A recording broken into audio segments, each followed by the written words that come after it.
I'm Jared Dillingham in central Turkey. If you're coming here for the very first time, let's go over 10 key things to know, starting with what to expect when you land at the airport in Istanbul. Istanbul's main airport is massive. It's clean and modern inside and out, but it's also quite a drive to the city. Depending on traffic, which is often hellish, it'll take at least 45 minutes to get from the airport into the city center.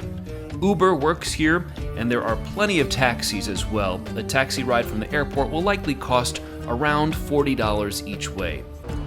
Speaking of money, I've never seen more ATMs in any destination. You will find full banks of them all over Turkey. When you take out Turkish Liras, be prepared, the ATMs will charge a big 7% withdrawal fee. When it comes to tipping, it's not necessary but is definitely polite and appreciated. Check your bills, since a 10% service fee is often added at restaurants. Otherwise, I'd leave at least a 10% tip. I can't show you much inside a traditional Turkish bath or hammam, but a full body scrub is a must if you're visiting, especially for the first time. At the major tourist sites in Istanbul, be prepared to be approached constantly by store owners or other salesmen. It's known as a tourist scam here. These guys are friendly but very persistent and usually use "Where are you from?" as an opening line.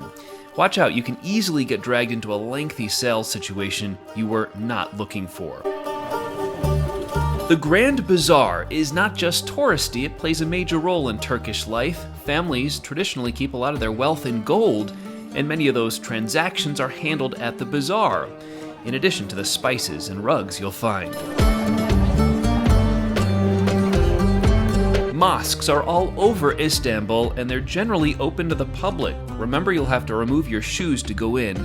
Women will have to cover up. In some cases, you'll be able to borrow a scarf to wear inside. The most famous mosque is the Blue Mosque, right in Old Istanbul. The largest mosque is perched above the city, a massive complex which just opened a few years ago. While Turkey is a Muslim-majority country and alcohol is generally forbidden in Islam, you will find plenty of bars in Istanbul. The red wine will be mostly locally produced at vineyards in central Turkey.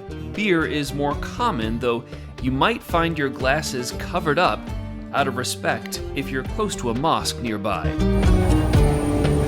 Istanbul's tram or metro system is easy to use. The rides are less than $1, the ticket kiosks are simple to figure out, and the trains run consistently every few minutes. The ferries are a great way to get a cheap tour of Istanbul. Tickets are just a couple bucks to cross to the other side of the city or to take a longer 90-minute ride out to the Prince's Islands for a day trip. Finally, the weather in Istanbul ranges from cold and sometimes snowy in the winter to sweltering during the hot summer months. Just something to keep in mind as you plan your visit to the largest city in Europe, home to nearly 16 million people.